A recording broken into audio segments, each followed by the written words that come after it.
275 метр боюнча 2009 жылы Бадумаров коопсуздук коопсуздук кеңешинин катчысы катары кол коюлган протокол. Жана ошондой эле мынакей 21-жылы улуттук коопсуздук кызматынын төрагасы катары Ташиевдин кол койгон протоколун биз артка кайтара алабызбы? Жокко чыгарып. Анткени биз юридикалык күчү жок дегенибиз менен так ошол протоколду бетке кармап, тажиктер бизге окутуп атат да. Аны бетке кармаган ким билет? Алар ошого жок турсам. Мындай да. Эгер элдерибиз да ушунда наивный экен да. Мен алар менен иштешип, сүйлөшүп, алар менен көп кызматташып жүргөн адаммын да. Алар деле адам. Алар бизге караганда кыйла акылдуу. Биз аларды мындай ылдый деп айткан бул туура болбой калат да. Акылдуулугунан бизди ошентип байлап алышат да. Мындай да биринчи протокол жанагы айткан Адахандыкы деген, Адахандык эмес, ал кийин Нурлан Сулаймановдун Чудиновдун протоколу. Жок, азыр эл өзүнчүн айтып атабыз да. Элдер түшүнбөйт, мен так айтып атам да. Ошону мына комитеттин төрагасы катары айттым мен жана. Биз жокко чыгарып, артка кайтырганбыз, алып кеткен. Ал жерде өкмөткө тапшырып берилген. Ошол келишимди, жалпы келишимди жанагы Канибадам Айгулташ Канибадамга берген жанагы линиялык передаштагы келишимди жокко чыгарып, денонсация кылгыла деп тапшырып бергенбиз биз. Муну азыр сураш керек болчу. Адаханды эмес, жанагы денонсация кылган өкмөттүн башчыларын, эмнеге денонсация кылган жоксуң? Сен эмнеге аткарган жоксуң? Тигилер аткарбаса, анан барып эле байланып сен ошолордун айткандай бара берсең, кеп башка нуктада биз эмнеге деле бир кызыкчылыгыбыз аларды коргойбуз? Нукра элдин кызыкчылыгына каршы деген, каршы кол койгон адамдар азыр жанында жүрөт.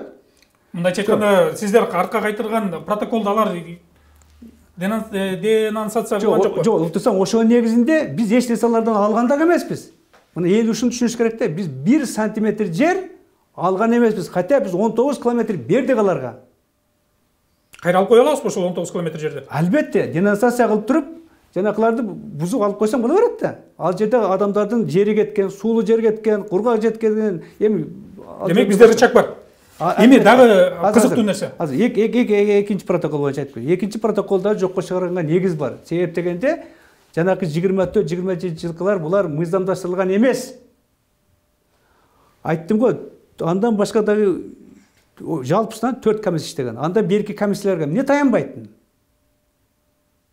Сурошу да жарылат. Мен үчүн анда 80 жана 57-58-ге таянбайбыз. Ал дагы туура эмес болуп калат.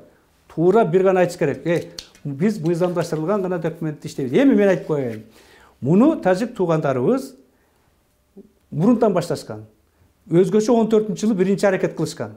14-жылы мына Токон Болотбекович вице-премьер катары ошондо турганда мен Атамбаевга расмий түрдө ачык кат жазганмын. Туура эмес кылып атат. Өзүң дагы ошо жыйында Токон Болотбекович айткан. Алар ушинтип аткандан Исмаил Сакыч биз 57-58-де алганга аргас болду деп. Бул абдан туура кылган. Бирок ал дагы мыйзамга жакпаганда мен ошондон ачык кат жазып, бардыгын аны дагы мунусун дагы абдан критикалап, башка жол менен кетиш керек. Мына деп мыйзамда 14-жылы. Мен азыр көрсөтүп койсом болот. Расмий кат. Ал ачыкка чыккан кат да, газетке чыккан ачык кат деп туруп коюп туруп бергенбиз. Ошентип аракет кылган. Бирок жанакыдай биздин көзөмөлдө, биздин контролдо, биздин туура эмес деген негизинен алар дагы бара алган эмес. Биздин өкмөттөр дагы ага барбай, бирок өзлүгү менен иштеп келе атышкан. Демек, 39 протоколду жокко чыгарганга толук негиз бар. Себебі биринчи эмне негиз? Ворух анклав. Аны тажиктер тааныган документтер бар. Жанакылар айткан. Экинчиден 27-24 жылкы документтер булар мыйзамдаштырылган эмес.